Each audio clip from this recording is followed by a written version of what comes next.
Hello and welcome to Zero Hangers Trade Target Series, and on today's episode we'll be covering St Kilda and 5 potential trade targets they could be looking at in the 2024 off-season. And to do that with me is Zero Hanger reporter Aidan Cellini. Aidan, how are you? Good, thank you, Mitch. How are you going today? I'm well, I'm good. I'm keen to get into this one as the Saints are in an interesting position, just given where their list sits, where they sit in the competition. Obviously finals last year and have fallen out of contention.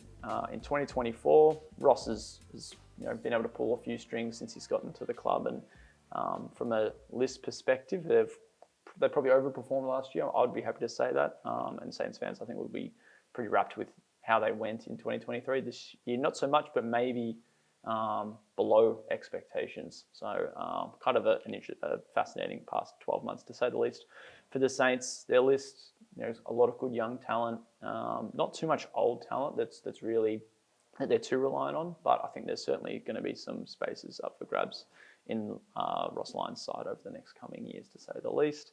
And no, I don't. Midfield probably an obvious list need. And I think another aspect of today's episode that we'll get into is also the player that they could lose in Josh Battle and what that might mean for their backline. But just as a quick look on their list, what do you kind of make of the Saints going forward? Yeah, well, I mean, you touched on that kind of young core. From, just top of my head, you got Mateus Philippou, Wangane Millera, Windhager. So there's a little bit of young talent there that they can build off, and kind of a selling point for rival players if they were to bring in some, ready-made players and talent into the club next year, maybe the year on. But they're kind of, I feel they're in between at the moment.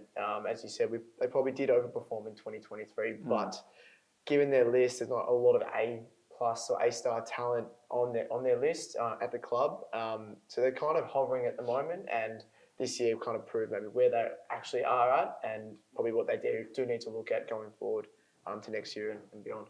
Yeah, so just before we dive into the list, obviously the trade targets, we will commonly look at off-contract players who suit list needs, and as mentioned before, midfield is certainly an area that I think they would like to improve.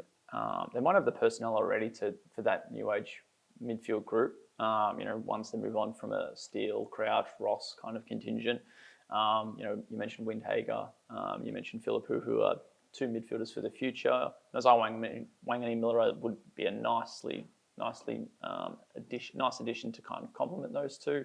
Mitch Owens as well is another one who certainly could be a midfielder. Obviously used more as a forward, but a nice bit of balance between him and Philippou in the front 2/3, so that'd be quite nice for them. But reality is that midfielders on offer this year just probably aren't going to fit what they're after, that probably mid-25, 26 age. And that's probably an aspect to keep in mind just for the next 12 months when they've got a Luke Davies-Uniacke or an Andrew Brayshaw potentially up for grabs that they could lure to Moorabbin with some big money deals. So whether they go hard for a midfielder this year remains to be seen, but it's probably not an area that would focus on as much in our list as Saints fans might think. But we'll dive into it anyway, and starting off with the first 3 are a similar position, and that's a key defensive post that I think the Saints might be looking at. They lose Josh Battle, who has really grown into his role over the last few years after starting as a forward. They have got Dougal Howard, who is off contract, so there's certainly question marks there. And he's not alone. They've got 20 plus unsigned for the end of this year. I think they've only wrapped up really Brad Hill and Mateus Philippou to new deals in 2024, so it makes for a kind of interesting read. But if they lose Battle and if they lose Howard, which I think would be more unlikely, it's certainly opened up a few spots next to Cal Wilkie down back. So who do they look at? A couple of names that we'll go through in a sec, but the first one is Nick Haynes. More of a senior talent, would come at no draft cost given he's a free agent, which I think is going to be very important for the Saints this year, as they certainly place a focus on the draft more than anything. And I think a player that can just come in, slot in, play a role, and at least be a stopgap for the Saints between 2024 and the next couple of years, or at least another year before they look to build their list and push back into finals contention.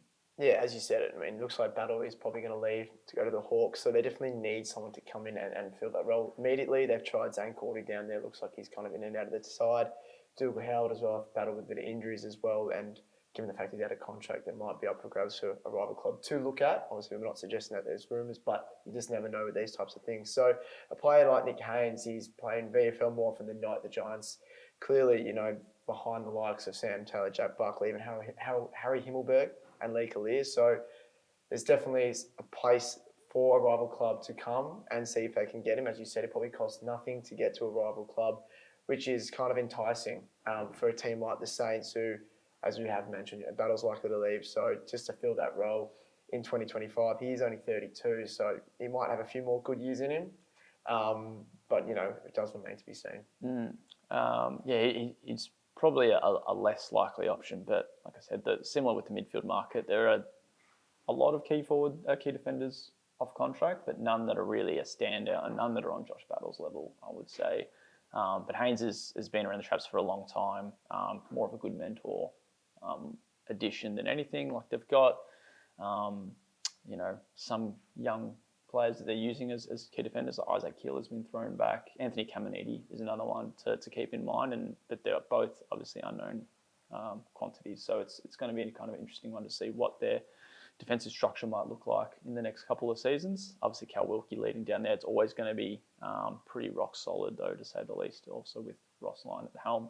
Another one, similar position to Nick Haynes. I think he's a couple of years younger, but a next teammate of his anyway. And that's Adam Tomlinson, who I think might have featured in this series on one or two occasions already. And I think that's just because of, A, his place on the periphery at Melbourne, and given where their defensive pecking order sits, and B, the quality that he's still been able to bring when he's had those senior opportunities. Yeah, I mean, similar to Haynes, kind of been put in the VFL, almost forgotten about to some extent, unless there's an injury in the senior side. Even when he comes in, he still performs at a really high level in the AFL team. In VFL, I believe he's just a cut above, which means he probably should be playing AFL football. Now, Simon Goodwood can't seem to find a spot for him. He does have a lot of versatility. I think he's one of the better runners at the Melbourne club, so he could be put on a wing.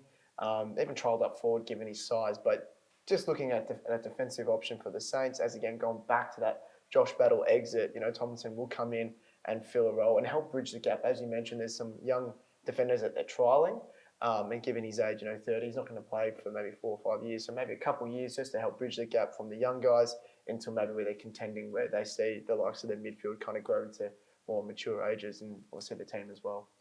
So one thing we mentioned earlier is probably the age demographic that they want to be bringing in. So we're talking, players that aren't quite yet in their peak, but certainly have, that room to move into over the next few years. And kind of staying with the key defenders is probably a little known key defender as far as, as far as Vic Media might go. But it's Harry Edwards out at West Coast, who I think this year in particular, he's gone leaps and bounds in his performance and reliability as a key defender at the Eagles.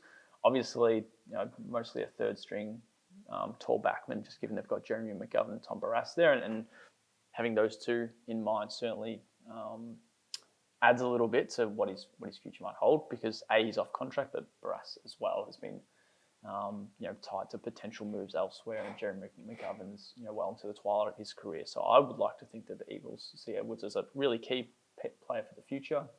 In saying that, though, still unsigned for next season. And if you're a club that's in the market for a key defender, I think he would be one of the best, best options actually out there at the moment. Yeah, well, I think you hit the nail on the head in terms of the age demographic. He's 23 years of age. He's starting to come into his own. I mean, it's pretty hard to kind of nail down a key defensive spot with Barrass and McGovern in the side.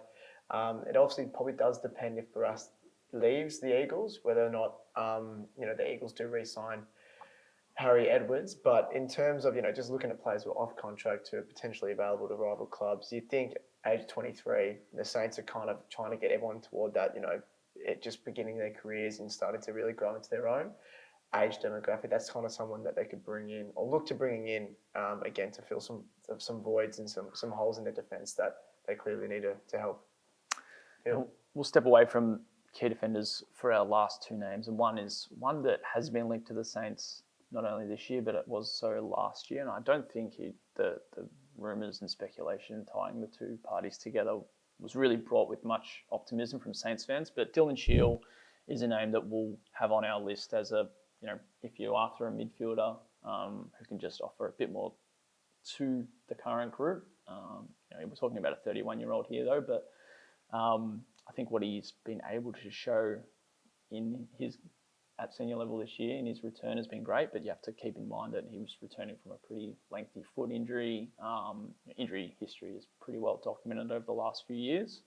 And I'd like to think that any move for Dylan Shiel from the Saints would either include a very, very small trade package heading to the Bombers, or at least some of that salary that he's tied with. He is contracted for another year. The salary that he's tied with for 2025 is at least subsidised, with Essendon paying up a little bit. Yeah. Well, as you kind of said, he has had his injury issues, but at his best, every club would put their hand up to say they want him.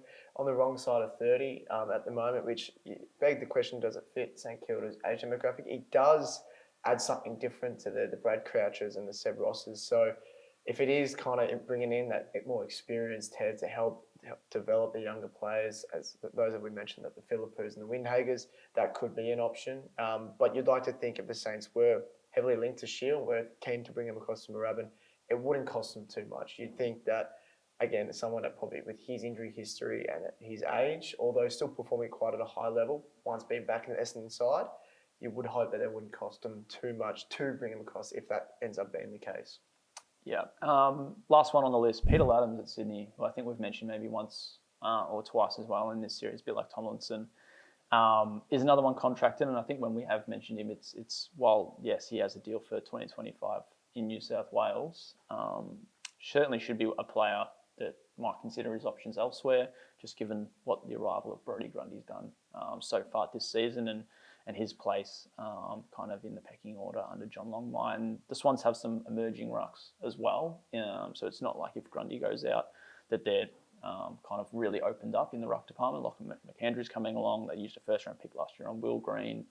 Ladhams is that second-string player, but I think what great value he would have for another club is his ability to also play forward. And when you look at St Kilda and what they've kind of flagged on a few times this year is probably just taking some of the load off Rowan Marshall.